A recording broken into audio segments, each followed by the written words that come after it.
Sandals slap wet boards, a breath held.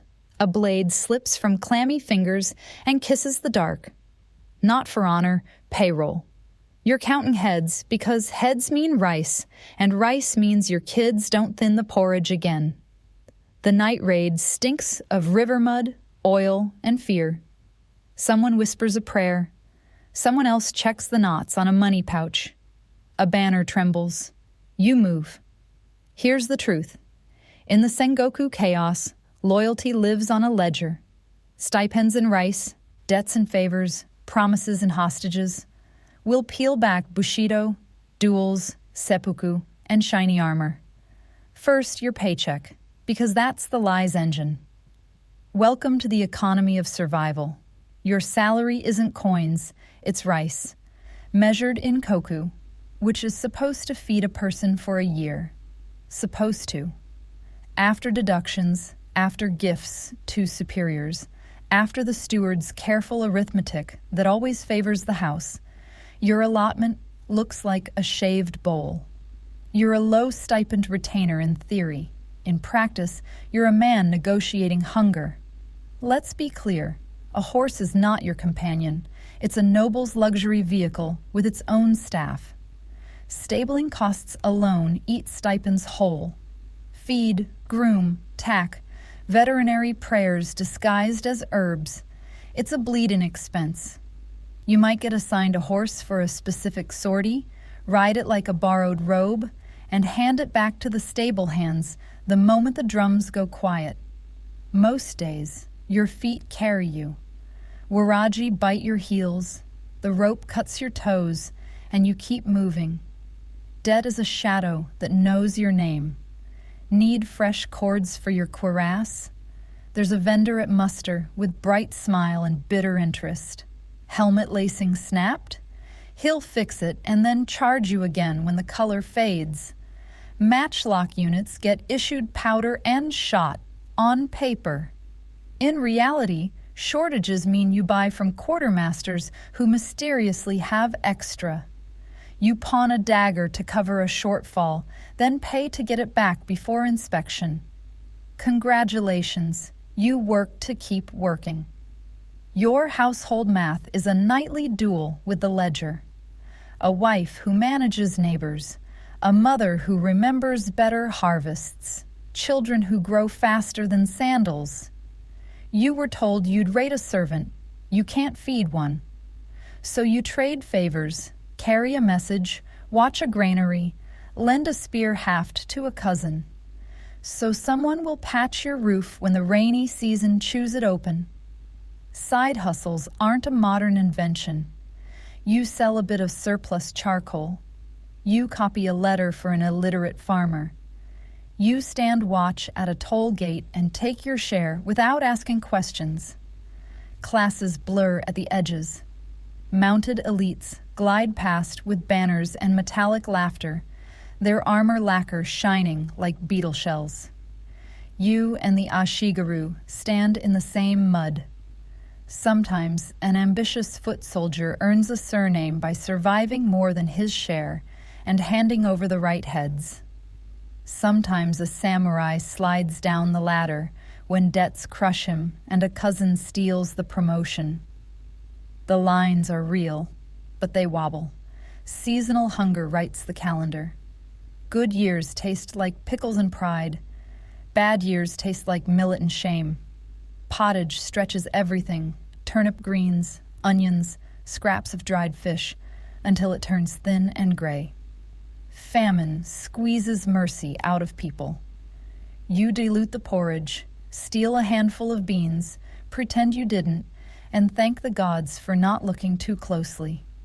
In the off-season, you chew barley that grits your teeth, because rice is for the ledger and the Lord's storehouse, not your bowl. Let's talk obligations, because they bleed you from both wrists. Official stipends arrive late and always lighter than expected, like a joke that never lands. Deductions swallow the difference. Temple fees, festival offerings, repairs to the palisade you didn't break, gifts to celebrate the birth of a superior son you'll never meet. Gift here means tax with nicer paper. You present lacquered trays and bow deep. Then you go home and sell a coin-bladed knife to a broker who smiles like a cat. Horses haunt your dreams because cavalry looks like power. But if you did somehow secure a horse, you'd discover the saddle sores before the status. Sweat soaks the undercloth. The animal drinks first, eats first, and decides when you're going to be embarrassed. In heavy rain, hooves slip. In summer, flies drive it mad. If it founders, it's not just your mobility that dies, it's your financial life. That's why smart men walk. Meanwhile, vendors follow armies like remoras to a shark. They set up stalls just outside the order of camp, salted plums, oil for lamps, cords dyed to match your unit's sash, love letters written to specification, and gambling tables that will teach you humility. You promise tomorrow's rice for today's relief. Tomorrow arrives with a steward's ledger and no patience. And then there's the fiction of honor. Your pay isn't a medal for bravery. It's an investment in obedience. Hostages, sons fostered with allies, wives living in someone else's compound, keep you steady. Oaths sound sacred in the morning and negotiable at dusk. Your lord talks about loyalty. You hear interest rates. On paper, a stipend says you're set. In your hands, it's dust that slips between fingers. You measure your life in handfuls of grain, in the weight of a head, wrapped in cloth, in the silence after asking the steward a second time. You smile, bow, and step backward like the floor is a cliff. At night, you stack your armor near your pillow because thieves are poor too. You coil your cords so they don't crack, smear oil on the plates, and wish the lacquer didn't itch your skin raw. You run thumb and forefinger along frayed places and do the math again. The numbers don't change. You do. So when someone says samurai rode into battle on proud horses under banners of eternal honor, you think about ledgers, pawn tickets, and the slop of wet sandals. Romance is for poets. Your life is a balance sheet written in rice and sweat. And tomorrow's deduction is already waiting. Sleep. Where, how, and with whom you shared the floor. With a stipend like that, your bed is more of a suggestion. If you're lucky, it's tatami, woven rush-over straw. If you're like most retainers, it's rough straw mats that prick through the cloth and leave your skin welted. The room is shared. Privacy is an Edo luxury. In the Sengoku, it's a rumor. You sleep where the air moves least and the smoke from the brazier moves most. Segmented sleep rules the night. First sleep, then a waking hour when the brazier's coals glow like angry eyes. Then second sleep if patrols don't slice it in half. On campaign, the waking hour stretches because there's always a roll call, a whispered update, a rumor that someone deserted, and the soft scrape of a blade being checked again by a hand that can't let go. You learn to drift off fast and wake faster. The air has weight. Braziers keep the damp from crawling into your bones, but they paint the rafters black and your lungs gray. You cough, someone else hawks phlegm into a corner, and the fleas don't care either way. Lice are family, fleas are neighbors. You pull your headcloth low, not for modesty, but to slow the crawling at your hairline. Armor rash blooms where lacquer met sweat all day. Now the mat grates those raw spots until you grit your teeth. Walls talk. Paper and thin wood pass every noise along like gossip.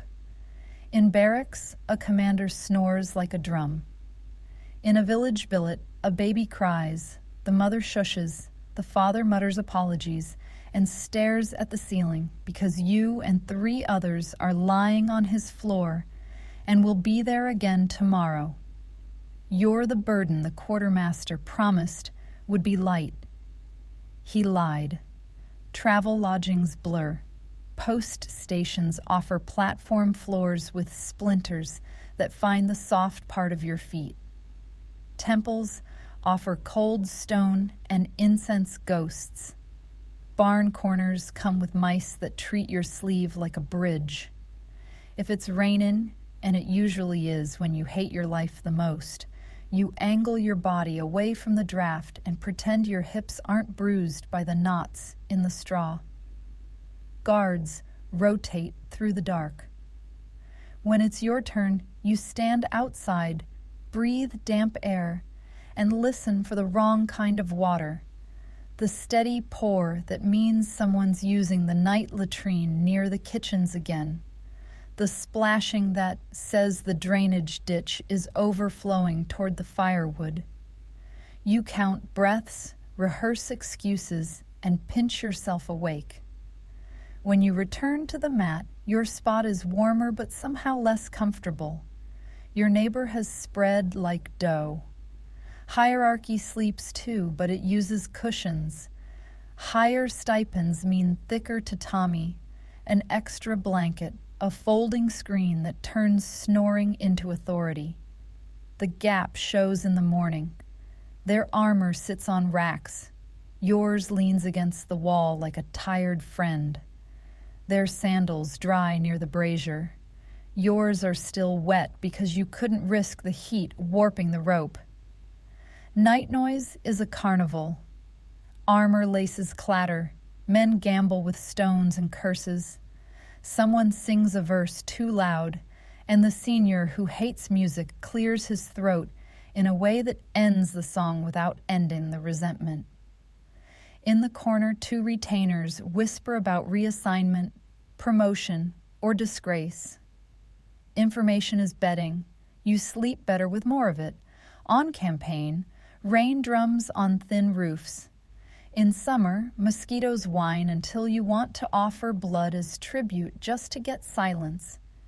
In winter, cold eats from the floor up, numbing your calves first, then your thighs, until you curl like a shrimp around a not quite warm brazier that eats charcoal like it's being paid by your lord.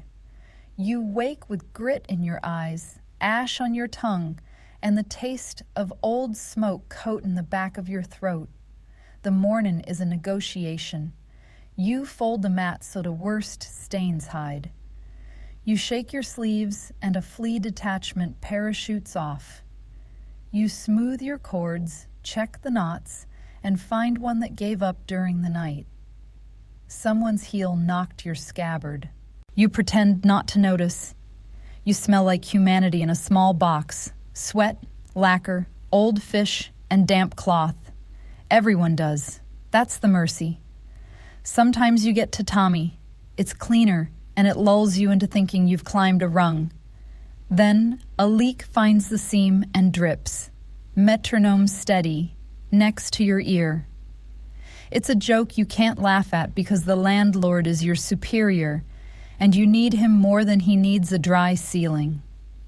You remember the ledger, the gifts, the fees, the horse you don't have, and the head you do. You roll your neck, flex your toes, and stand. You slept. Not well, not long, not alone. Enough? Now the day can get worse. Hygiene, bathing, teeth, and battlefield. Filth, you wake gritty-eyed and you stink. Good.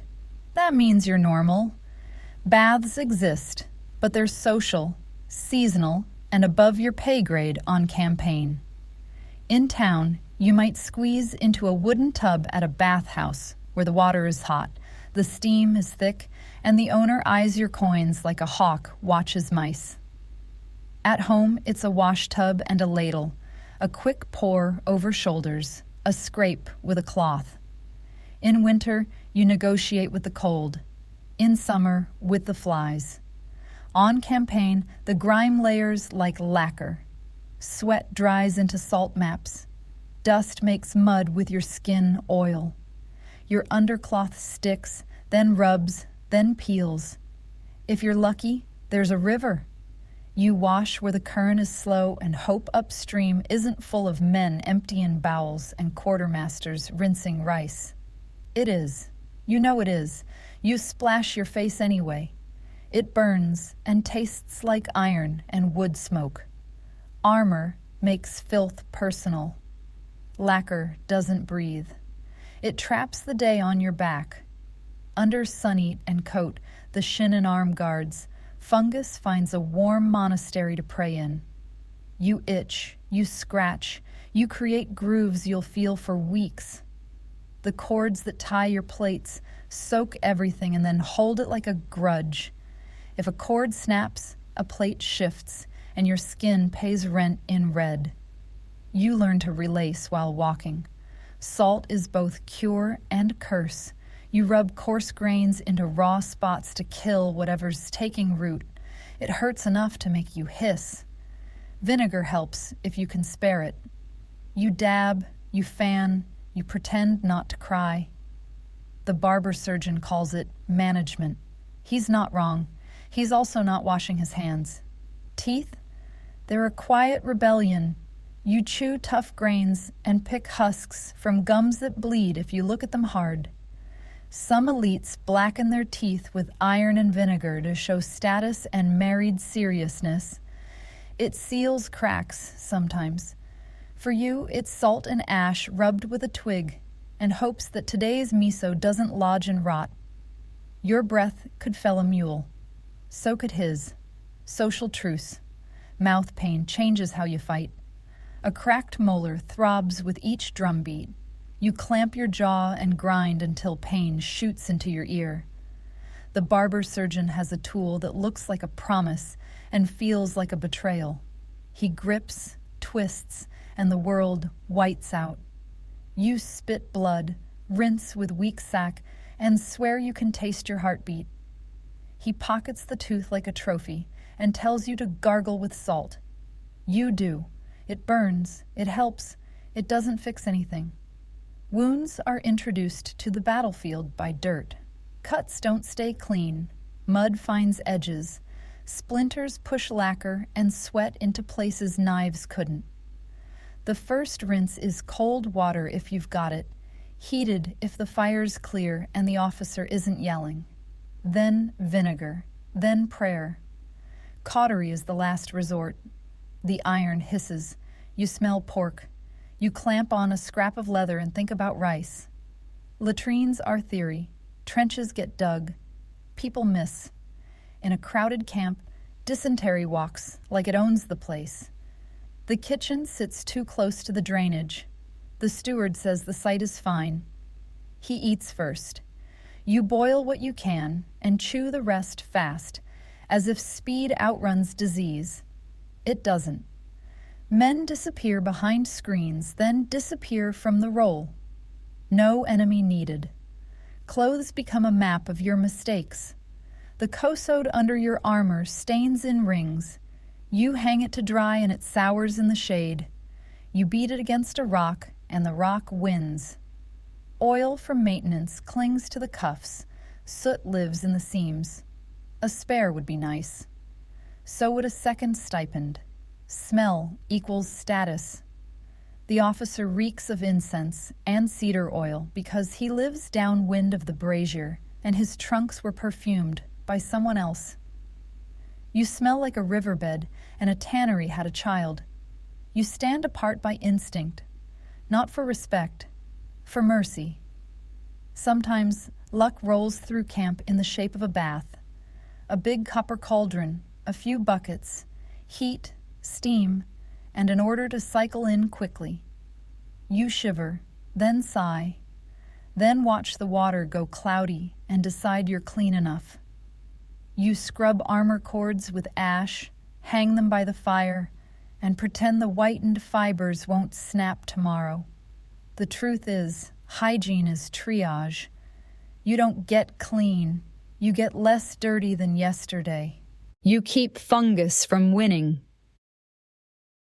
You keep fungus from winning, gums from rotting out of your face, and flies from settling on your food. If that sounds romantic, you've inhaled too much smoke. Clean enough to carry a spear, filthy enough to keep your distance. That's the line you walk. Every day. Training starts before the sun figures out what it's doing.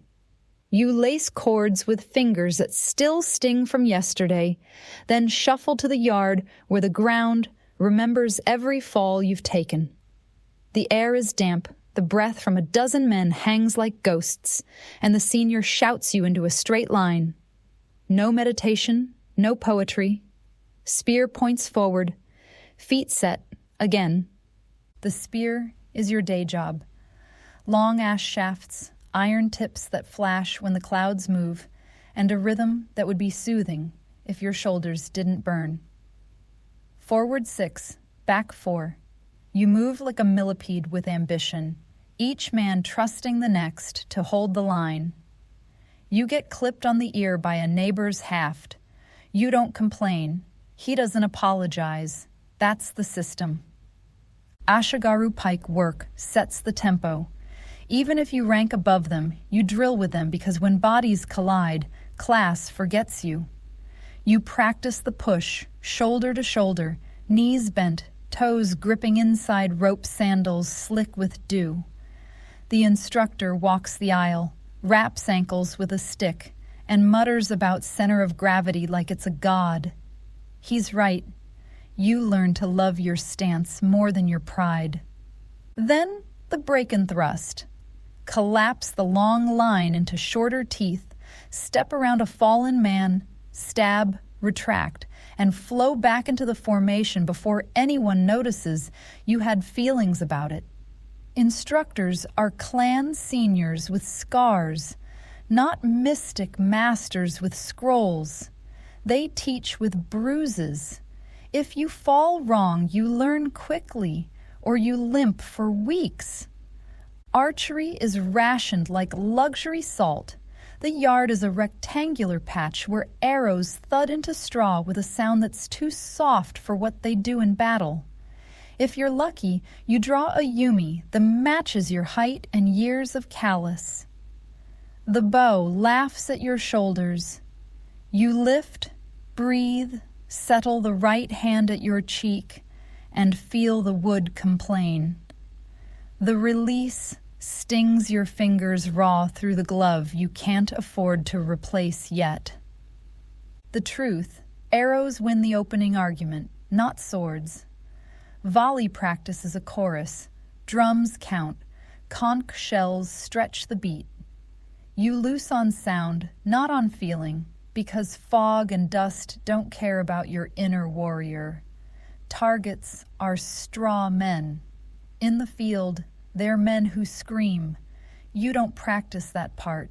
Your stomach does. Sword time is mostly theater with consequences. The katana hangs at your hip because status needs a prop. The blade is a tool that chips, bends, and makes a mess. You train with a bakken that carries none of the glamour and all of the pain. Hardwood on wrist, on collarbone, on thigh. It writes a map of your mistakes. You bow to a partner, nod, and then both of you try not to concuss the other, while the senior barks corrections like insults. Footwork saves you. The yard is churned to sticky paste by morning. You learn to glide rather than stamp, to read puddles like ambushes, to let your hips carry the blade and your eyes ignore the splash in your face. Rope climbs build the grip you need to keep a spear steady when the world pushes back. Balance drills on slick boards teach you why your sandals betray you in the rain. Live practice has edges, blunted blades, padded poles, the occasional rusted naginata when someone wants to scare you straight. Accidents happen like weather. A young man takes a left when the drill goes right. You hear the crack more than he does. He sits down and learns about humility and soaked cloths for swelling. Concussions are called stubbornness. You sleep it off. You forget a day. You keep drilling. Matchlock units get their own misery. You learn to keep powder dry in air that hates you, to prime a pan with a steady hand while your heart misfires, to accept the burn on your forearm when sparks jump. Volley drills are choreography. Bite, pour, tamp, aim, fire, step, pass. Smoke makes a wall you pretend you can see through. Your sergeant can tell by sound if you short-loaded. He calls you names you earn. There's a myth of elegant duels that training is supposed to perfect. 2 men, clean lines, crisp etiquette, the world holding its breath. Your days reject that fantasy like a bad oyster. You train for mud, for someone slamming into your blind side, for a spear tip sliding past your guard 'cause a third man pushed the haft. You practice drawing your sword fast only to put it away faster when the senior reminds you.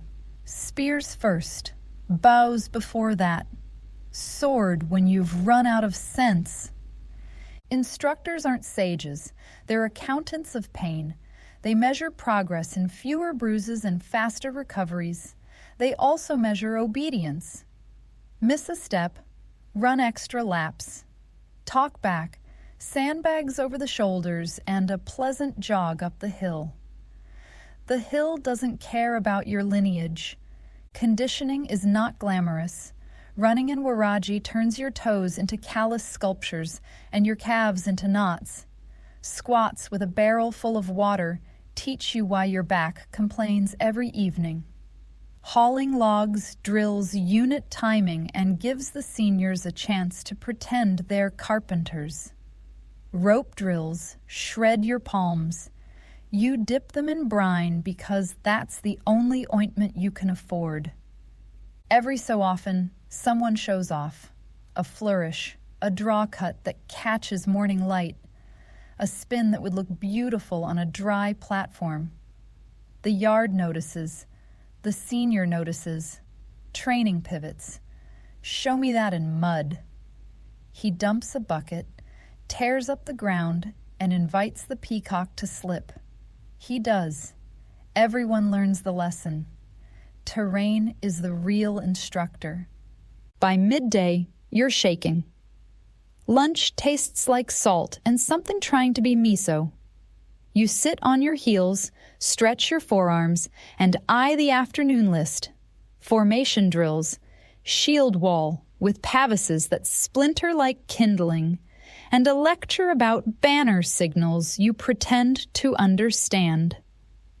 Your shoulders buzz. Your fingers hum. You stand anyway. Training is repetition. It erases illusions with friction. It teaches you to move like a part, not a hero. The myth of the elegant duel lives on stage and in peacetime texts. You live in the yard, where wood meets bone, mud eats feet, and the clean cut in your dreams gets replaced by the shove, the scream, and the spear. While you're still rubbing grit out of your eyes, the muster pulls you into a human diagram. Banners snap, painted crests that should clarify everything and mostly just tell you where the shouting will start. Dust lifts early. Fog hangs low over paddies. Men try to look taller than their pay grade.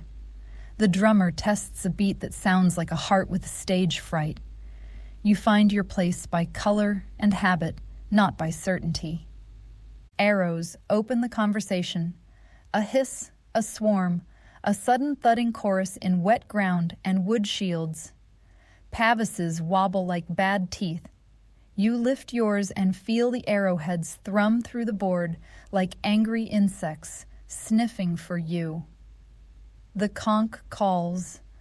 Long note, then a shorter one, and you answer by existing in the formation, not by being brave. Somewhere to the left, a man screams through his mouth and his throat at once. You keep your shield up. You're not a hero. You're a hinge. Smoke arrives early, courtesy of matchlocks. The first volley cracks like a line of doors slamming in your face. Sulfur and saltpeter bite your nose, and the air turns into a curtain you can taste. The officers are silhouettes with sticks. They point. You move. You hear powder pans fizz, some misfire pops, and a curse so practiced it sounds like prayer. What nobody says, it's already chaos. The plan is just the rumor you cling to. Pikes press forward. It's the push now, the long, hateful shoving match that turns men into fence posts and ground into soup. Your toes search for purchase inside rope sandals slick with other people's future ghosts. Haft meets haft. Your arms shake. You aim for soft spots you can't see, jabbing through gaps you swear were there a heartbeat ago. The man behind you uses your spine for courage. You borrow his weight anyway. Individual fights are rare because clusters rule the day. 3-on-1 beats poetry. You catch a glimpse of a sword flourish, and then he vanishes under a dog pile of arms, spears, knees, and panic. You stab where your sergeant yells, not where your pride points. Someone slips in the furrows of a paddied field. His fall takes 2 more with him.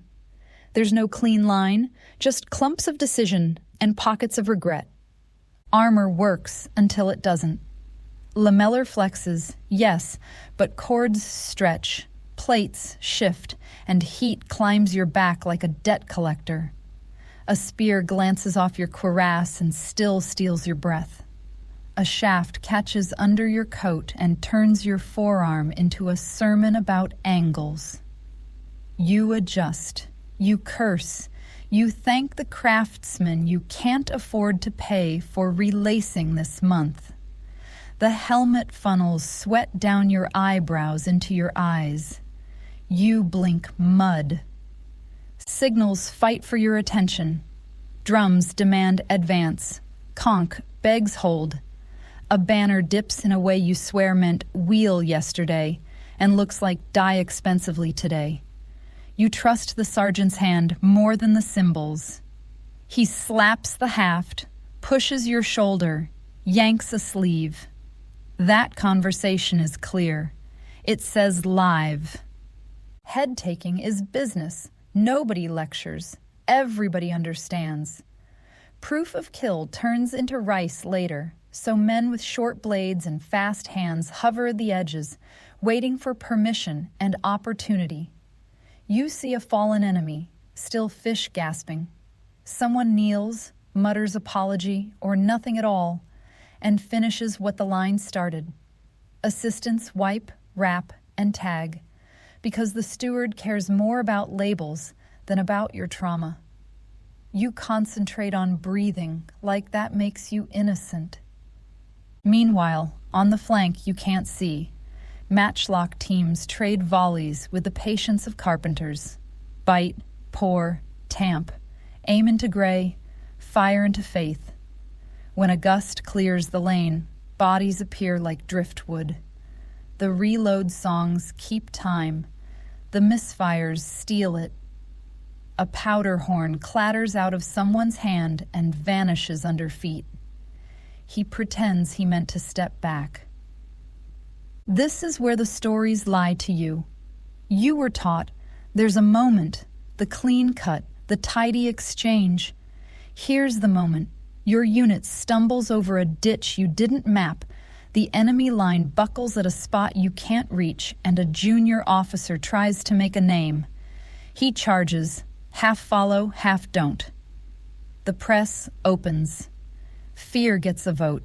You choose feet over pride because rice spends better when you're alive. Retreats aren't elegant. They're mud, cursing, and the popping sound of someone's ankle losing an argument with a hole. Banners tangle. The drummer forgets the difference between step back and stop. You throw your weight against a friend's back and feel his breath panic against your palm. The sergeant appears like a bad joke and barks you into a grudging line again. You hate him. He saves you. Then, a pivot. The enemy overextends. Their banner dips too far. Their flank trips where you just bled, and your line becomes teeth again.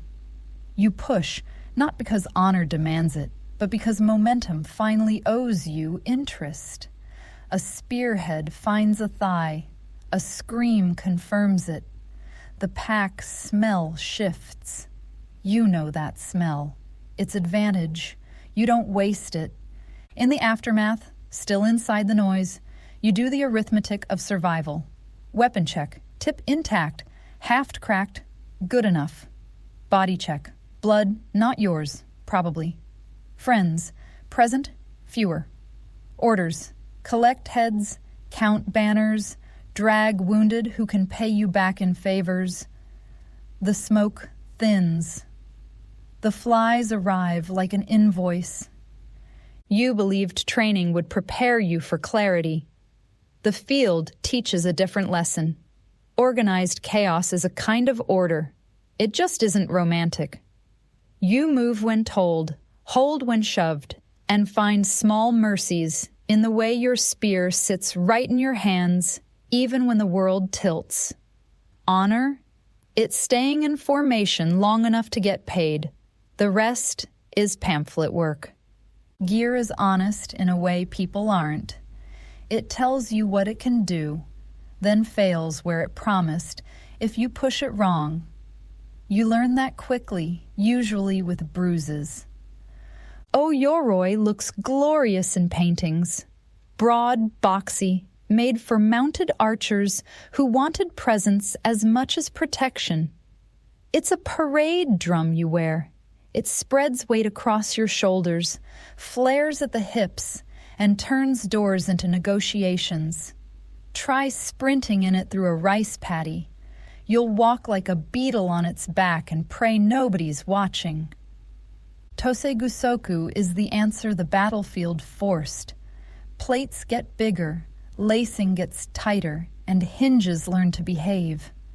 It hugs you closer, trades glamour for mobility, and deals with matchlocks the way a raincoat deals with weather. It helps until it doesn't.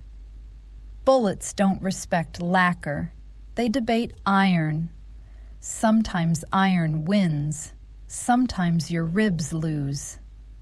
Lacquer is both miracle and curse. Layer after layer over lamellae turns rain into decoration and rot into a slower rumor.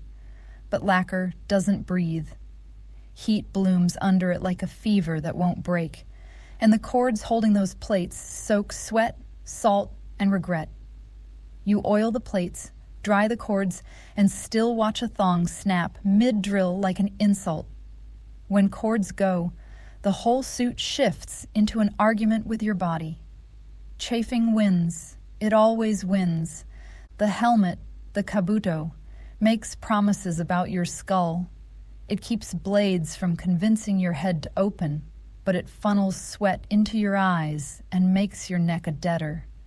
Add a menpo, a faceplate, and you gain intimidation and lose peripheral vision. Your breath ricochets back at you. You learn to love stale air and partial seeing because fear likes to live in the gaps anyway. Matchlocks arrive and everyone pretends they're a fad until the first volley writes new rules. The tea kettle hiss, the snap, the wall of smoke, shock value you feel in your teeth. The bullets punch through where arrows once argued, but rain turns powder to sulk, and flints sulk on command. So you carry oilskin pouches, keep touch holes clean with a sliver of wire, and practice biting cartridges until your tongue tastes like a workshop. Firearms work beautifully until weather gets a vote, and weather always votes.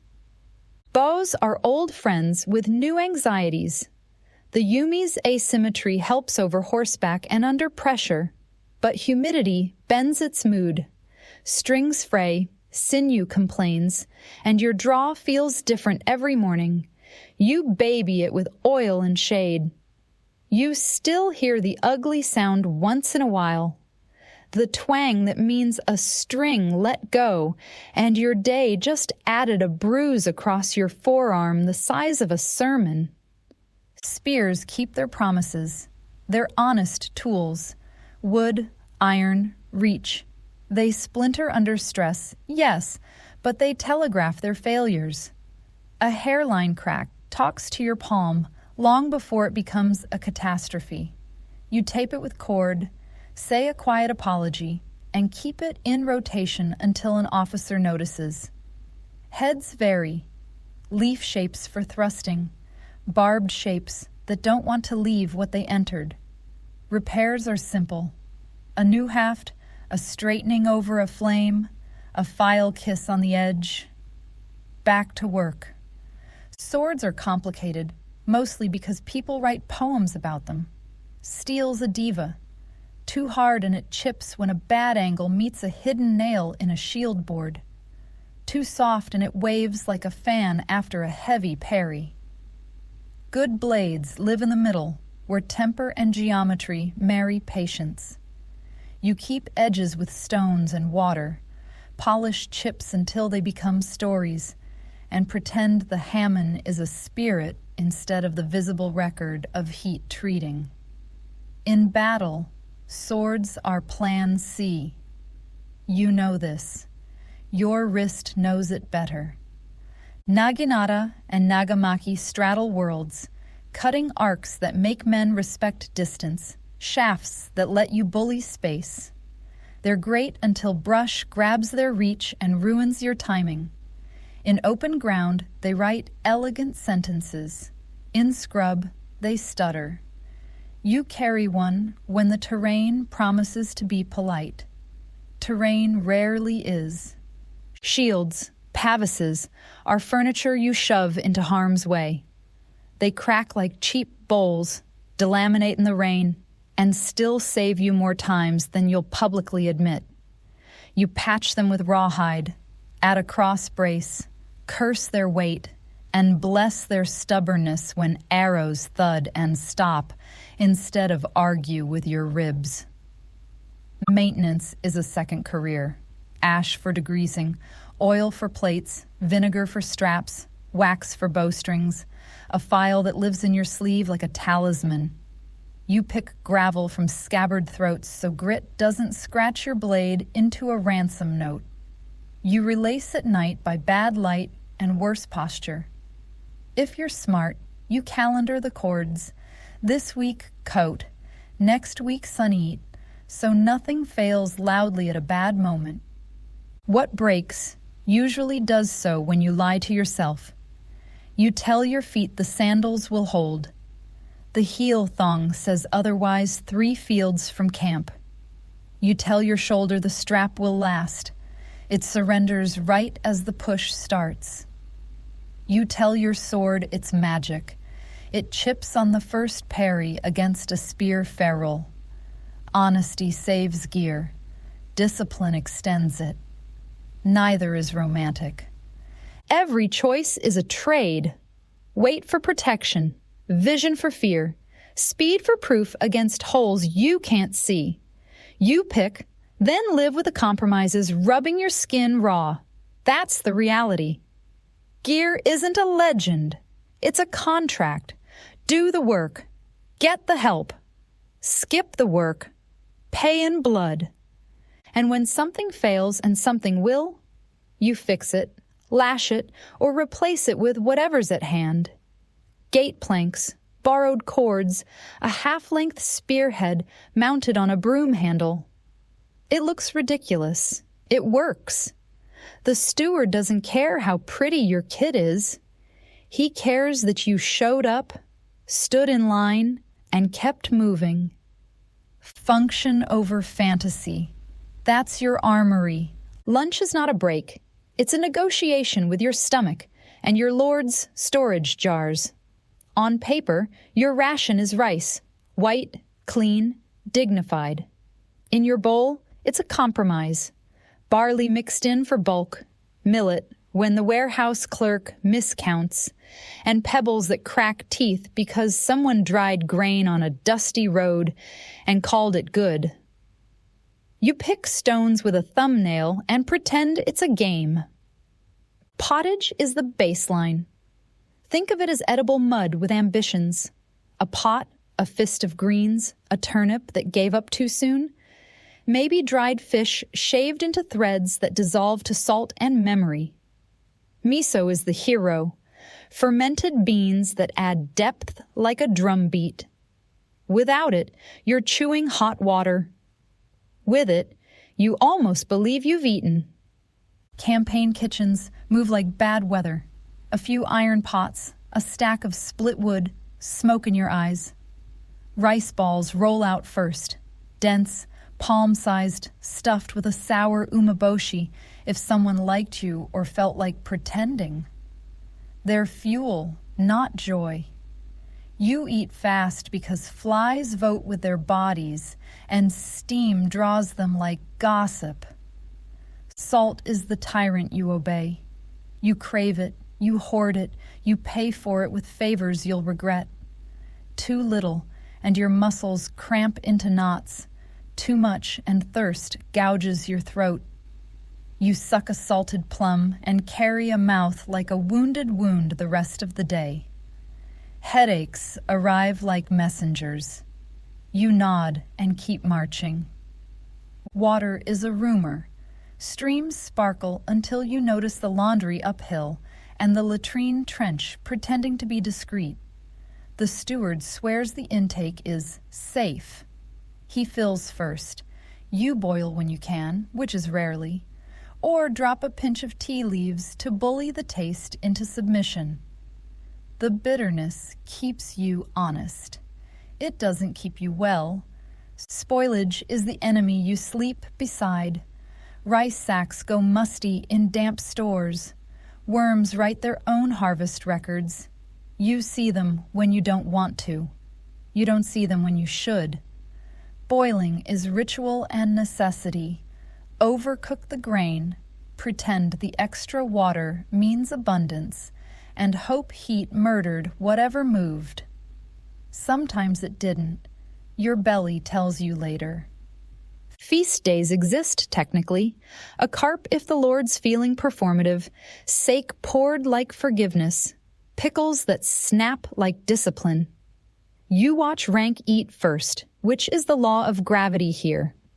If there's a second round, you taste it. If there isn't, you say the right words and chew the same pottage you had yesterday, only colder. Field snacks are survival hacks. Dried persimmons, if the season was kind. Roasted soybeans that crack between molars and carry you another mile. A scrap of nori that disintegrates on your tongue and makes you think of the coast you'll never see this year. You ration bites like prayers. You keep the last one for a bad moment. The bad moment always comes. Seiki is courage on schedule. Before a fight, they hand you a cup because shaking hands steady easier with a buzz. The burn is instruction. It tells you to forget how tired you are and how stupid this plan sounds. It also dries your mouth to parchment and makes the first sprint feel like your lungs are being punished for your optimism. You drink anyway. You're not special. Back home, food is politics. Stipend rice is for show and taxes. Household rice stretches with barley because pride doesn't fill children. Pickles are the strategy. Salted daikon, plum, mustard greens, sour, bright, alive. They trick your tongue into believing there's variety. On good days, there's miso with chunks. On bad, it's miso like tinted air. Everything tastes like smoke.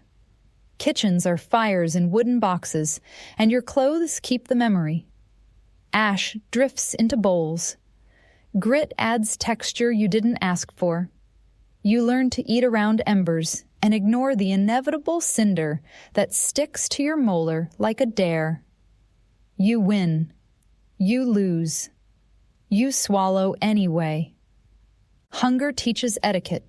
You never stare at another man's portion. You never mention what you notice the steward's friends getting. You compliment the cook, even when today's stew is yesterday's water, plus rumor. You save the heel of rice for a child that isn't yours, because tomorrow you might need their mother to speak for you at the well. Season decides mood. Spring brings greens and optimism. Summer brings rot and flies. Autumn is rice, the dream, and inspections that take more than they leave. Winter is millet, turnips, and quiet resentment, stored like firewood. You learn to read weather by taste. You learn to lower your standards without telling yourself that's what you did. Food keeps you marching. It also betrays you, slowly, politely, relentlessly. You don't eat for honor.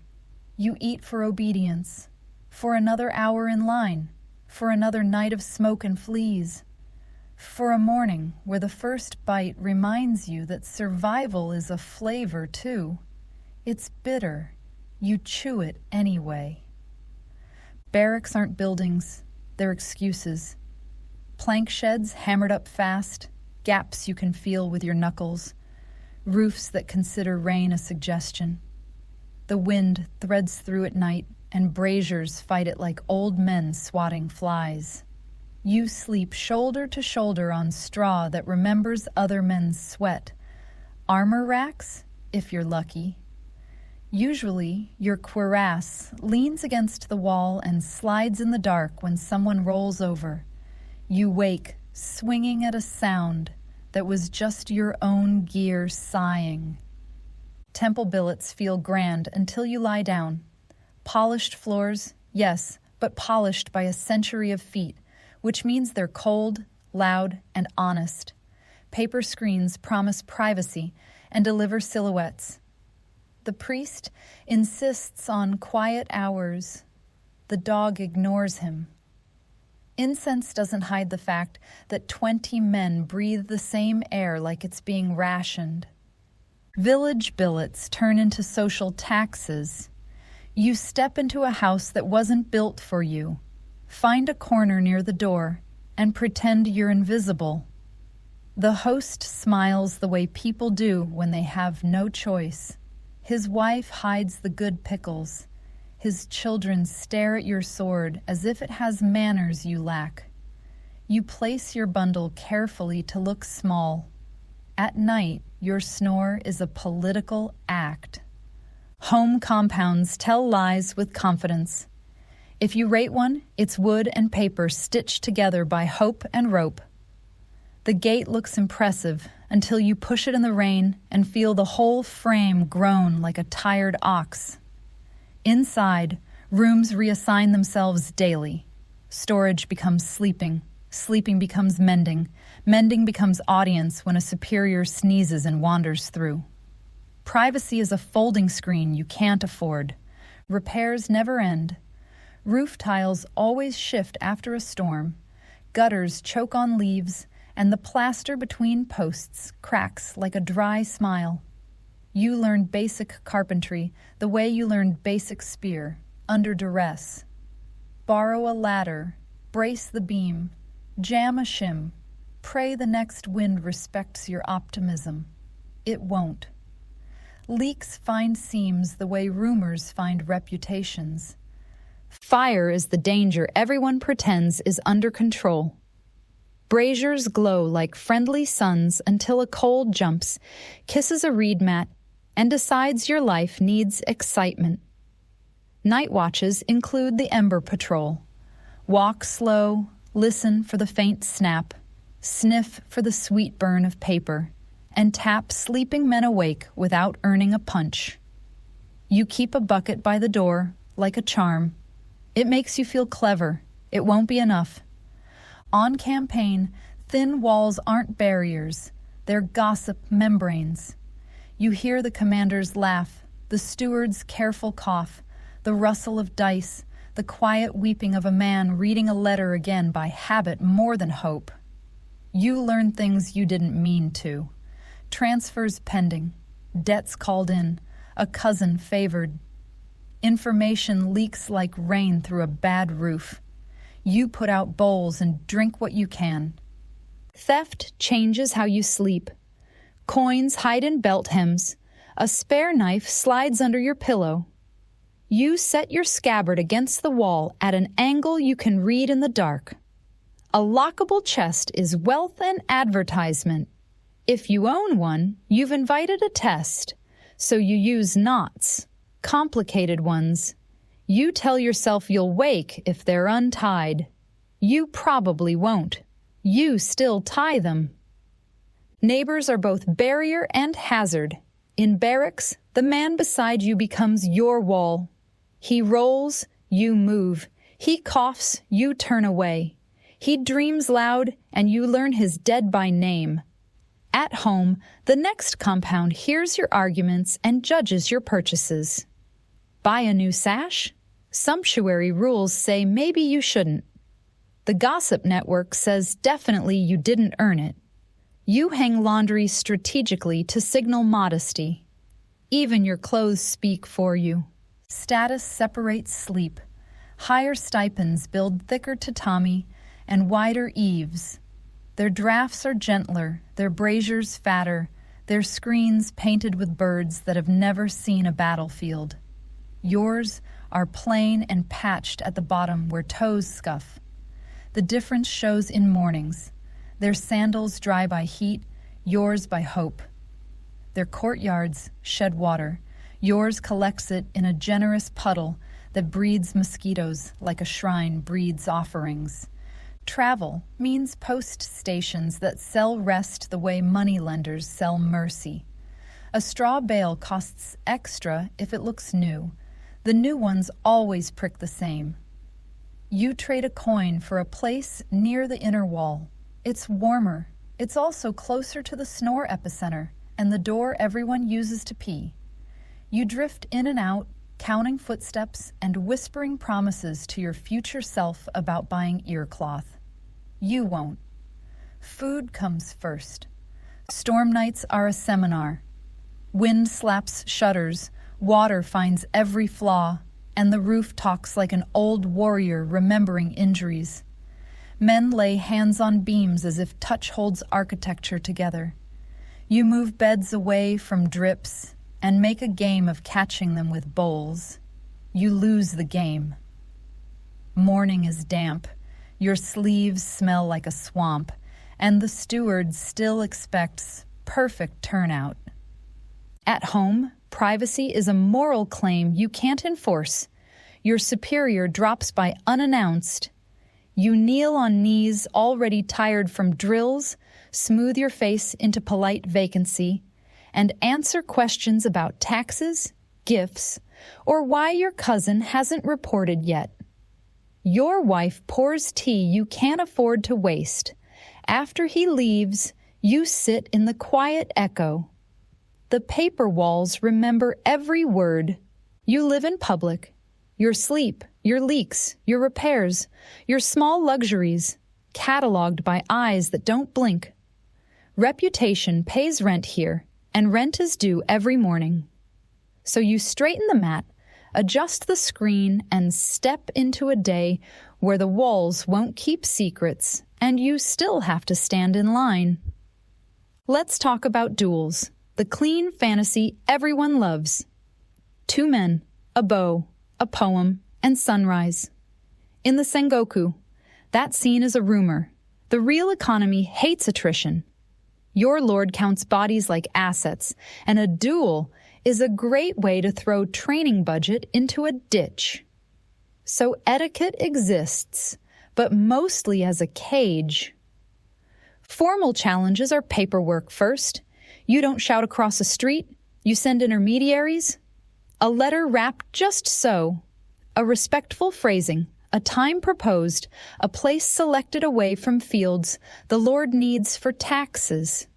Then you wait while older men decide whether 2 of their investments should collide for entertainment. They usually say no. If a duel's approved, it's a theater piece. Witnesses from both houses, agreed weapons. A surface checked for fairness, that favors whoever picked it. A bow so precise it feels like you're kneeling to bureaucracy. Seconds stand ready because honor loves supervision. The point isn't death, it's display.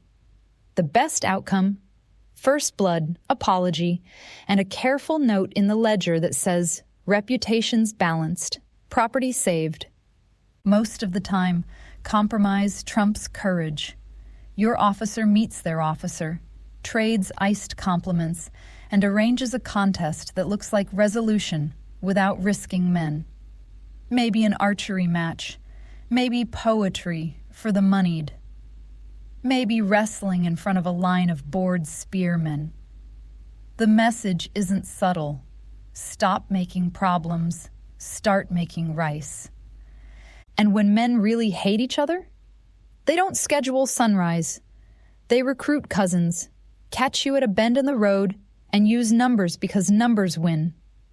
Ambushes are ugly, fast, and deniable. A lantern goes dark, sandals scrape, and your world narrows to breath and cord.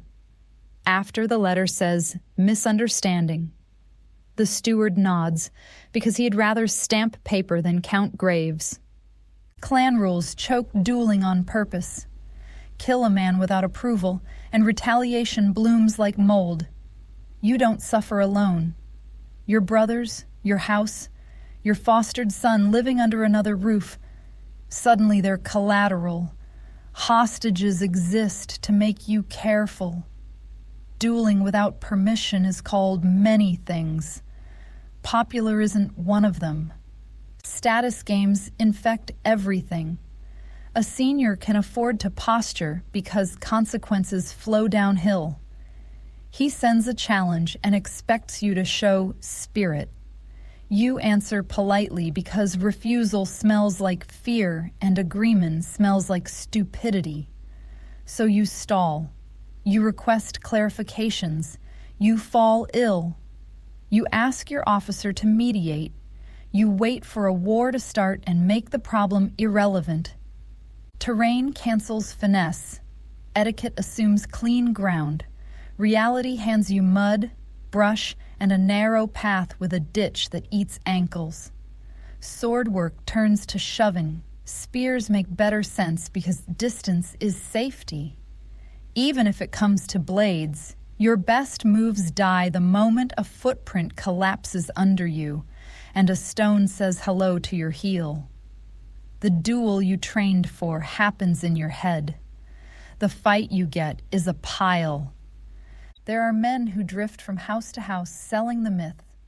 Sword saints with stories, scars like signatures, and a trail of nervous accountants. They challenge for pay or pride. Lords use them as advertisements. Look at our virtue. We host excellence. You watch from the edge and learn two things.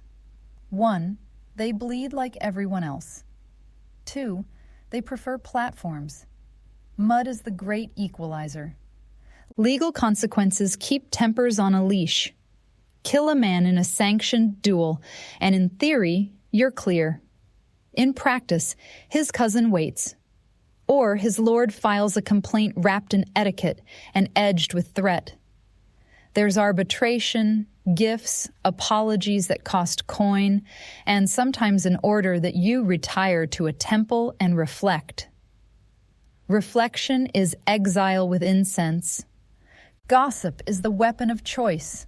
A poem needles, a rumor kneecaps. Someone whispers you polished your sword more than you used it. Someone else suggests your spear hand shakes. These cuts don't draw blood, they draw distance. Duels can't fix that. Only time and useful obedience do. You show up, you stand steady, you let silence earn back what talk stole. Sometimes a duel happens anyway. Rain finds your collar, dawn makes a liar of everyone. The witnesses count breaths.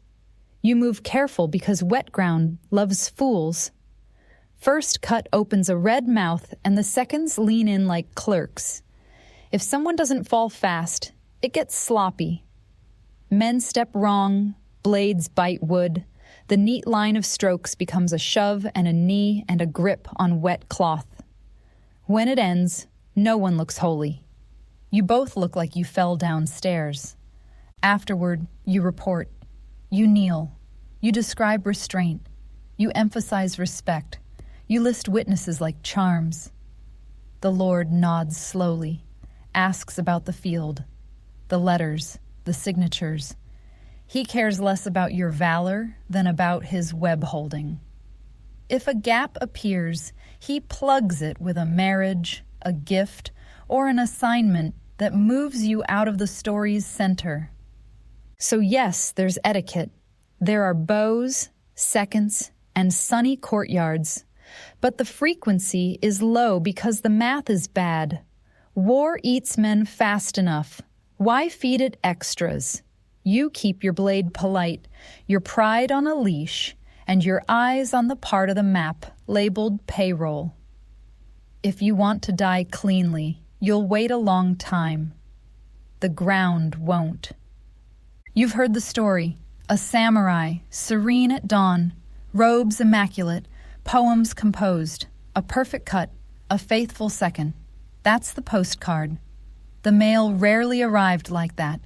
Most men died on fields, in ditches, of fever, or after somebody else's decision. Seppuku existed, yes, but as policy, theater, and punishment more than personal poetry. Start with scarcity. Compared to battlefield deaths, suicide by ritual was rare. Lords preferred you obedient and alive, not heroic and gone. A retainer costs rice, training, and time.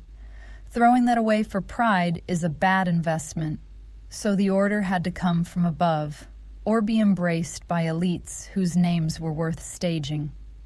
If your stipend was thin and your banner small, your mistakes ended with dismissal, or a quiet night by a river, not a stage. When it did happen, seppuku wore paperwork. Witnesses stood with ink brushes ready. A second waited with a sword, sharp enough to erase hesitation. A scroll might be read. Charges, causes, the lesson others should carry home. It wasn't random despair. It was controlled. The goal wasn't suffering. The goal was message, loyalty proven, house purified, ledger balanced. Forced suicides were common enough to make the difference clear. You weren't choosing. You were complying. A messenger arrived with a calm voice and a short deadline. Sometimes you were given the decency of preparations, white garments, water, a moment with family turned into a performance of restraint. Sometimes you weren't.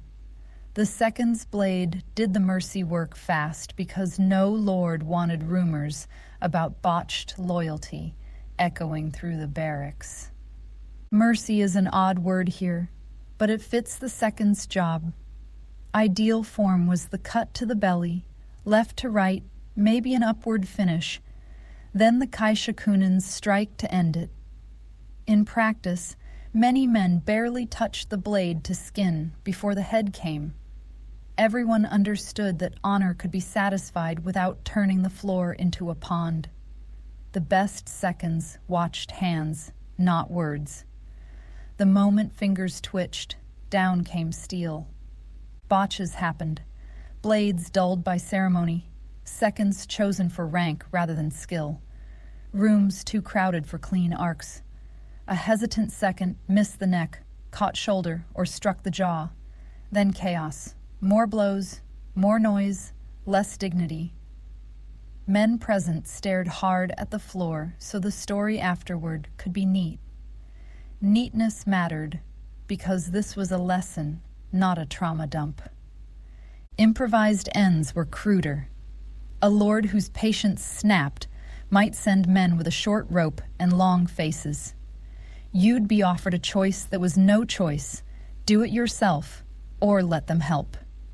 In travel lodgings, in a side room of a temple, in a courtyard swept an hour ago, the place didn't sanctify anything. The paper afterward did. Records turned messy, uneven deaths into voluntary acts of devotion. Language handled the blood. Who did it? Mostly elites. Political stakes had to justify the spectacle. Mid-tier retainers found themselves executed without poetry or exiled to shave their heads and serve a temple. Low-ranked fighters disappeared. Grand gestures are for people whose names carry weight. If a lord needed to signal resolve, he asked a known retainer to take responsibility. Responsibility meant dying neatly so others wouldn't die messily. Numbers didn't climb until peace asked for stories. In Edo Calm, scholars curated virtues. Texts like Hagakure spoke with peacetime confidence about readiness to die and the beauty of decisive self-destruction. Meanwhile, in Sengoku mud, men chose breath. They served, swapped allegiances when hostages and hunger dictated, and hoped never to hear their name paired with the word. The gap between literature and life is where myth breeds. Aftermath was inventory. The steward tallied property. Pensions might flow to a widow if the death read properly. Ordered, compliant, graceful. Confiscations came if the act looked rebellious. Children became bargaining pieces, shuffled to relatives or folded into allied houses. A good death was a financial instrument. A bad one was a penalty clause. Reputation ran on this fuel. A clean seppuku might launder scandal. Treason turned to tragic loyalty. Failure reframed as honor. Families leaned on that conversion. They needed lands retained, stipends preserved, daughters married, sons fostered. You don't eat honor, but sometimes you trade on it. So frequency, low, significance, high. Theater mattered because eyes were always watching, and power needed a grammar for endings. But most men never saw the ceremony up close. They heard about it, absorbed the caution, and kept their bellies intact. In a world where death arrived cheaply, ritual death was expensive and approved. Let's be clear, what kept you in line wasn't a poem. It was rice, relatives held as collateral, and the math of staying fed. In Sengoku mud, loyalty was negotiated daily. Land grants, hostage sons, and the promise of next year's harvest tied you tighter than any verse about purity. Your oath sounded lofty at the shrine. On the field, it translated to, don't break formation, don't spook the steward, don't lose the banner. Meanwhile, the stories that later got packaged as the code were still being assembled, argued over, and frankly, invented. Bushido as a crisp handbook belongs to a quieter century. In wartime, the language was vaguer, older. Service, obligation, repayment, reputation. Honor meant different things at different tables. For you, it meant showing up when drums called and not embarrassing the house. For your lord, it meant keeping vassals predictable. Texts that people later waved like rulebooks weren't on your nightstand. Hagakure? That arrives in the Peace of Edo, when men had time to romanticize decisive death over the slow grind of taxes and audits. Its talk of readiness to die made sense in a world without marching orders. Back in Sengoku, readiness to live was the practical ethic. You could quote poetry about falling blossoms, sure. Then you checked your chord knots. If you want the tone of wartime morality, you find it in chronicles like the Taiheki, an earlier era's gossip that Sengoku men still mined for style. It's full of cunning tricks, sudden betrayals, and deeds that made sense because they worked. Heroes there aren't monastic statues, they're operators. They faint, swap sides when leverage demands, and collect heads because heads keep accounts honest. Success outruns purity. That's a pattern you recognize. Honor functioned like propaganda. Lords used it as glue. They held hostage sons to make it stick, dressed it in rituals so it felt sacred, and recited oaths in front of shrines so breaking them tasted like blasphemy. But everyone understood the subclauses. If your stipend collapsed, if the heir treated you like furniture, if your relatives starved behind a gate that should have opened, honor acquired an asterisk. Men shifted banners, and the chroniclers later explained it as destiny, not groceries. Meanwhile, look at the gear and tactics. Those Osprey spreads the nerds argue over. Units moved by drums, conch shells, and flag signals. Formations mattered. Ashigaru pikes made cavalry think twice. Matchlocks turned bravery into a statistic. None of that loves duels. None of that rewards lone heroics beyond local morale spikes.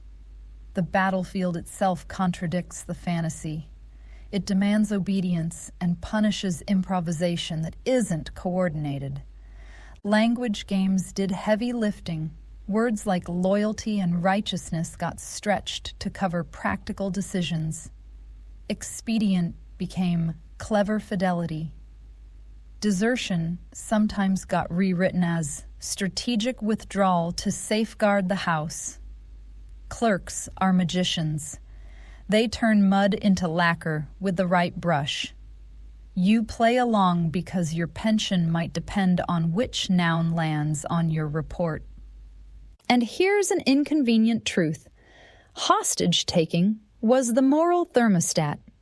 Your son fostered under another roof, your wife living months in a lord's compound, a brother serving as a guest. These weren't social niceties. They were leverage. When orders felt suicidal, you remembered the faces behind paper doors you didn't control. Obedience got easier. Bushido didn't do that. Fear did, shaped by policy. Even the flashy virtues were conditional. Courage was good when supervised. Frugality was excellent until a festival required lavish gifts. Honesty was praised, except where a polite lie prevented a feud. You learned the edges by watching who got promoted after doing what you weren't supposed to notice. The men who rose weren't saints. They were useful.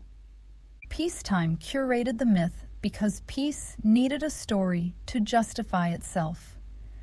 Edo authorities preferred a disciplined literary warrior domesticated by tea rooms and managed risk.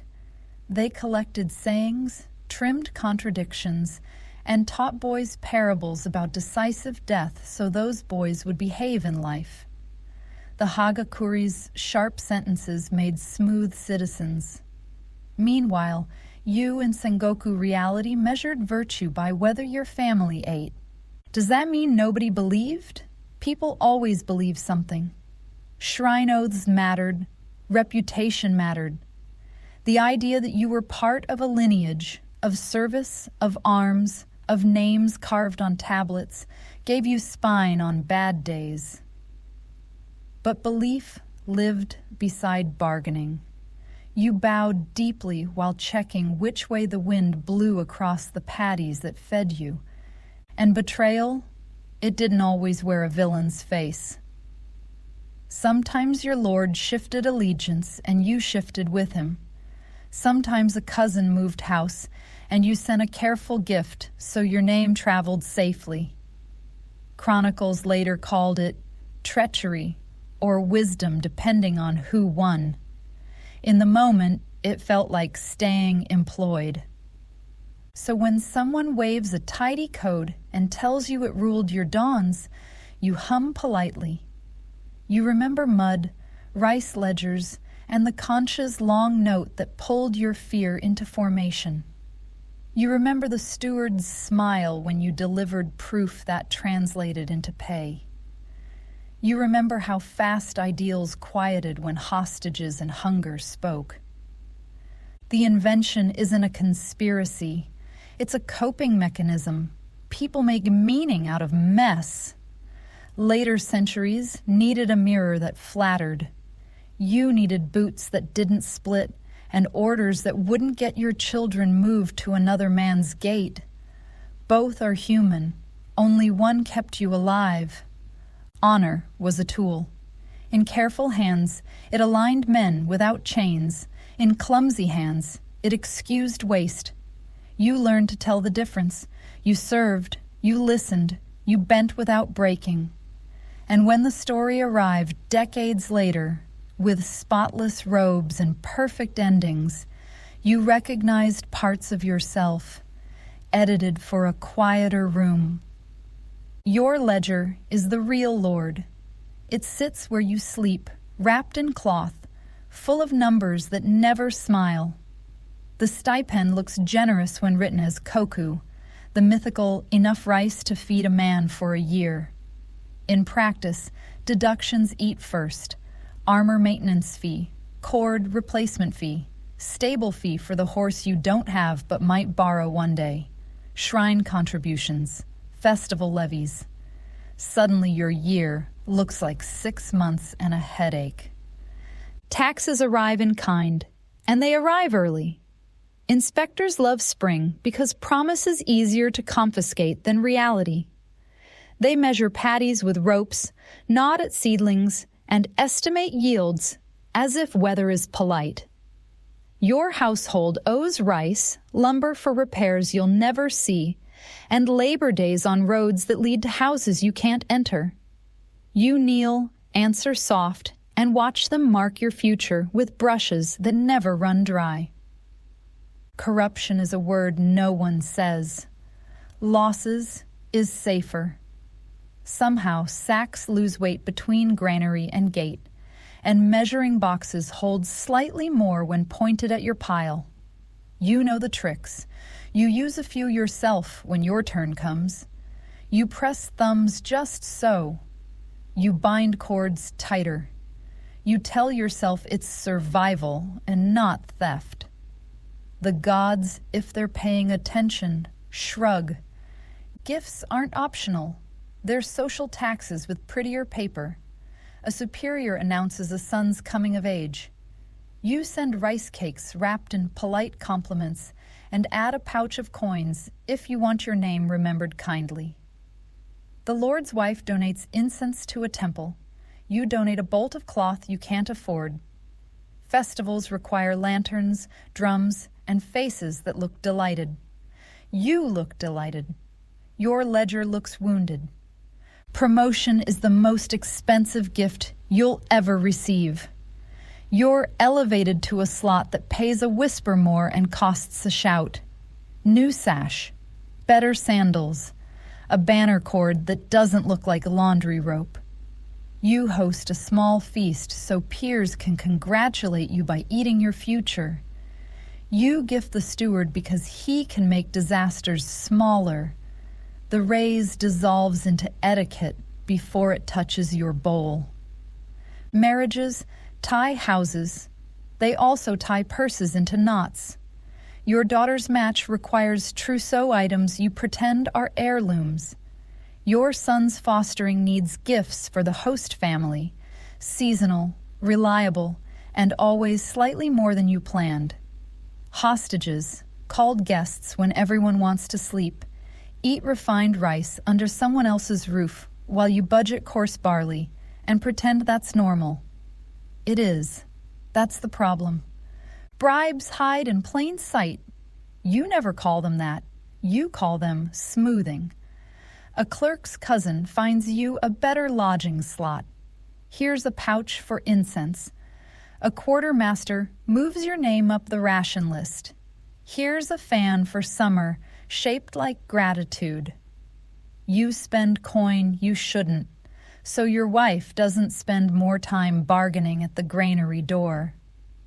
Pawn shops know your seasons better than the priests. After a bad harvest or a too good festival, you walk in with a blade, wrapped in cloth and a smile that hurts. Heirloom?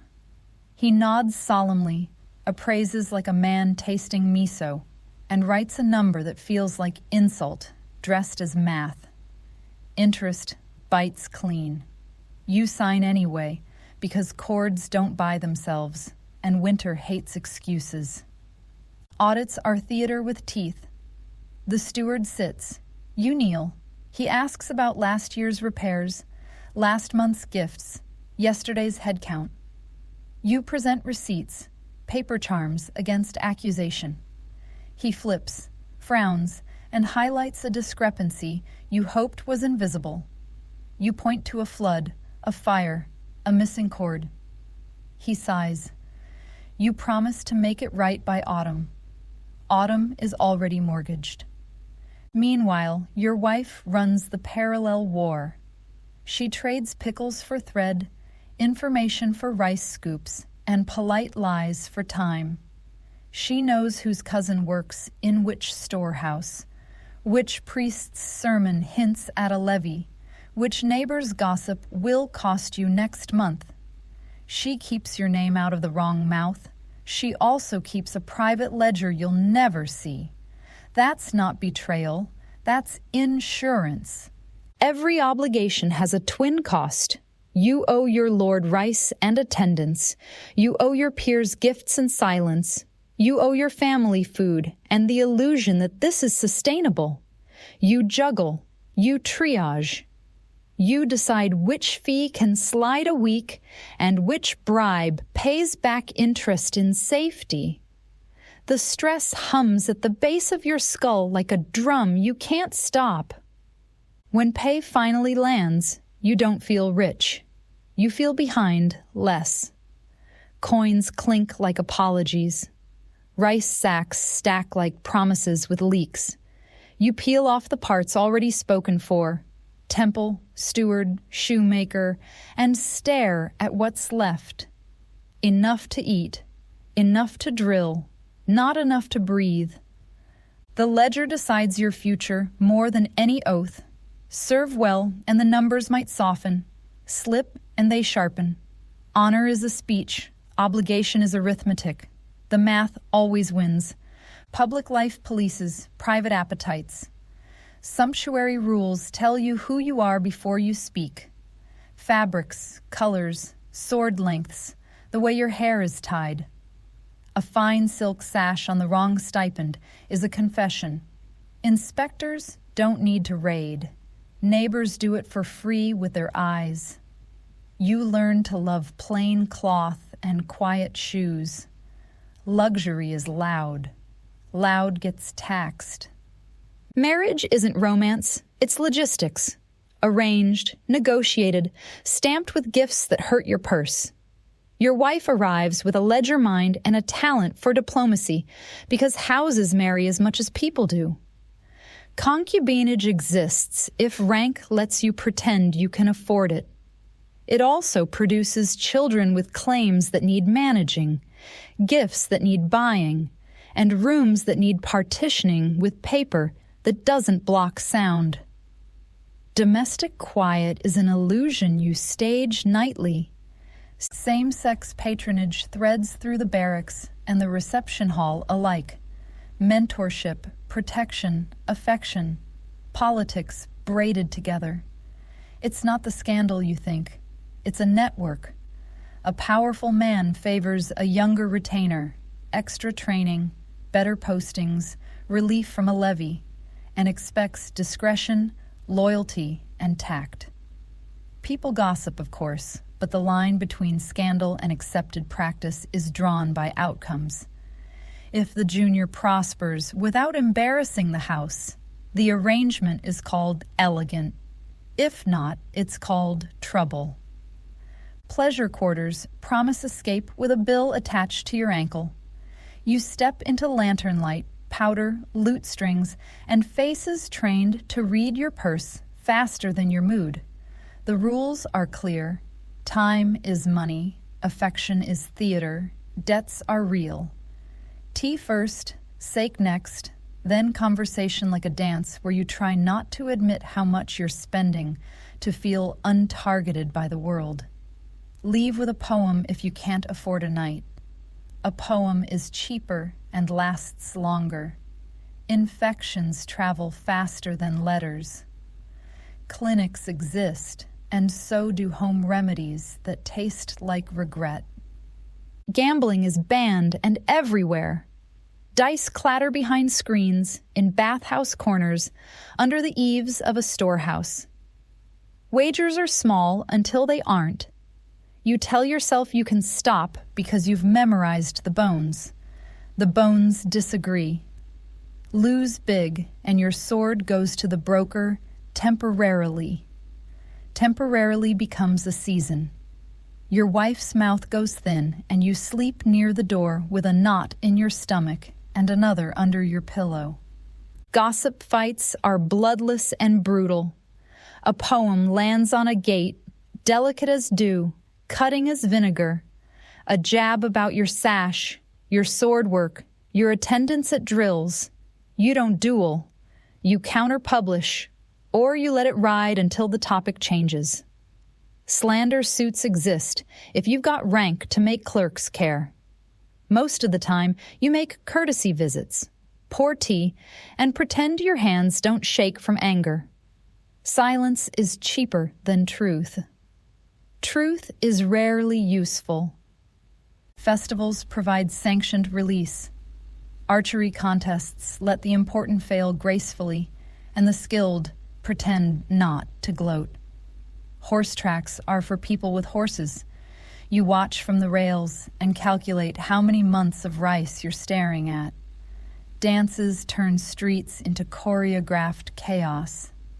You bow at shrines, buy sweet cakes for children who recognize the smell of sugar like a prophecy, and thank the gods for distraction that won't get you fined. Control runs through your haircut. Top knot tidy, shave crown clean. Messy hair reads as messy life. Inspectors read heads like ledgers. Clothing follows, sleeve width, pattern, color saturation, each a line in the rule book you never got to write. You practice not wanting what you're not allowed to display. Desire is visible. Visibility is dangerous. Letters are currency. You write cautiously. No jokes that can be read two ways. No comments that sound like policy. Hand a note to the wrong courier, and it arrives, edited by rumor. Lovers' messages become community theater if intercepted. You think in euphemisms because paper outlives breath. You sign your name like it could be used against you. It can. Temples offer privacy that isn't. You kneel, you chant, you confess to statues and to men who file memories for future leverage. A priest's nod can open doors. His frown can stall petitions. Donations purchase silence, or at least delay. The incense hides sweat, not intention. What you can do: eat, laugh, love carefully, spend within costume, keep your sandals quiet, let your pride travel by rumor rather than display. What you can't: flaunt, boast, forget who feeds you, forget who's watching. The walls are paper, the ears are everywhere. Your personal life isn't personal. It's a performance scored by regulations and reviewed by neighbors. You adapt.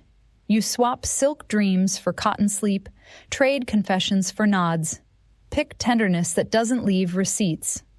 When the mask slips, nights with too much sack and not enough caution, morning drills shave the edges off the story. Duty sans scandal. Pain focuses. You return to the line, eyes ahead, breath even, private life folded small inside your sleeve, still warm, still yours, if you keep it quiet. Spring levee starts with damp paper and colder hands. You line up at dawn under a banner you don't own and answer to a clerk who loves syllables. Gear checks are humiliation with splinters. Your sun-eat straps are frayed. You pretended not to notice. He does. He marks a tiny circle beside your name like a curse. The armorer shrugs, offers a replacement cord for a price that sounds like a joke without a punchline. You pay in future favors. He smiles.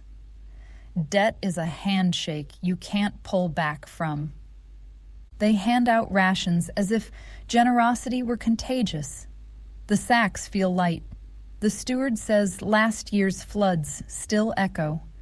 Everybody nods as if water has a long memory and clerks don't. You check your spearhead straight enough and kiss the nick you couldn't polish out. It's unlucky to leave a flaw unnamed. The march south makes optimists quiet. Waraji chew your heels into coins of skin. Rain arrives in sheets that argue with your cloak and win. A village were supposed to billet in balks. They send out the old and the very young to bow and plead. The officer calculates how many bowls they lied about in winter and forces doors anyway. You stand in the yard and become furniture with a blade. The smell of boiled millet leaks under the eaves. You look at the puddles and count how many steps to the latrine because you'll need them in the dark. Roadside vendors shadow the column like clever crows. Rice balls with too much salt, needles, cord, sandals, priced for desperation. You buy the cord. You don't buy the sandals. By noon, you wish you had. By dusk, you promise your feet you'll be smarter tomorrow. Tomorrow laughs. Skirmish comes at a ford the map barely acknowledged. The waters shin deep and colder than dignity. The enemy appears as silhouettes with sticks that spit smoke. Our matchlocks answer. Drums thump the order to cross. You go because the man beside you goes, and your sergeant's hand is already on your back. Mud grabs ankles like a jealous god. Pikes meet in the middle where footing is a rumor. You breathe in sulfur, spit out grit, and jab for cloth, not heroics. Something gives. You can't tell if it's them or your wrist. The push turns, the line wrinkles, and a gap opens to your right. You step into it because empty space is lethal. A face appears in front of you, wet hair pasted to a forehead, eyes doing arithmetic about whether you're worth his last breath. You thrust first. He folds. He doesn't stop moving. You finish it because it's crueler not to. Your stomach records the moment for a night you won't sleep. Head-taking is a chore you hate and a pay stub you can't ignore. The assistant shows you how to cut where the spine consents. He's brisk, efficient, and humming like this is laundry. You feel your mouth go small. The tag goes on. The bundle goes in. The steward's ledger opens like a mouth. You say your name. Your voice comes out cleaner than your hands. After the ford is ours, and the water remembers everyone. You clean your blade with grass that will stain brown by evening. You check your sandals, then stop pretending they're salvageable. A vendor appears, smiling like a fox. The price has gone up. You pay. You pay because limping is a debt too. Payday is a rumor with legs. The steward delays, citing deliveries that took the scenic route. Your wife anticipates this and beats you to the solution. She pawns a dagger you swore would stay in the family and trades polite bow after polite bow until rice crosses the threshold. You come back from the ford smelling like smoke and river, and she hands you a bowl without a speech. That silence costs her a bracelet you won't ask about. Summer thins the company. Fever pulls men sideways. An arrow nick that looked like bravado yesterday looks like danger today. A cousin goes home on a board because the Ford took his balance and never returned it. Promotions happen like accidents. You get called to kneel. The officer says words about steadiness. You nod and think, by default. A new sash appears. It scratches like a tax. Autumn return is quieter. Banners sag like worn teeth. Stories inflate to fill ranks that didn't. You count faces and come up short. The steward counts heads, the ones in sacks, like rain. He weighs, stamps, and smiles like a man who's never seen a Ford. Your ledger gets kinder by a whisper. Your nights don't. Winter repairs your spear and breaks your back. The roof complains. The brazier eats charcoal with aristocratic appetite. The armorer relaces your coat for less than he threatened and more than he should. You sleep in a house that leaks pride and holds heat like a grudge. You wake to drills. You eat obligation. You balance accounts. That peak, the night raid you opened with, wasn't romance. It was payroll with knives. Honor was the slogan. Survival was the contract you kept signing with your hands and your stomach. If you want to see how peace rewrote that mess into Bushido sermons and tidy death, watch the follow-up I'm dropping next. Subscribe to keep this nightly ration of uncomfortable history coming, and tell me in the comments what myth you want quietly taken apart next.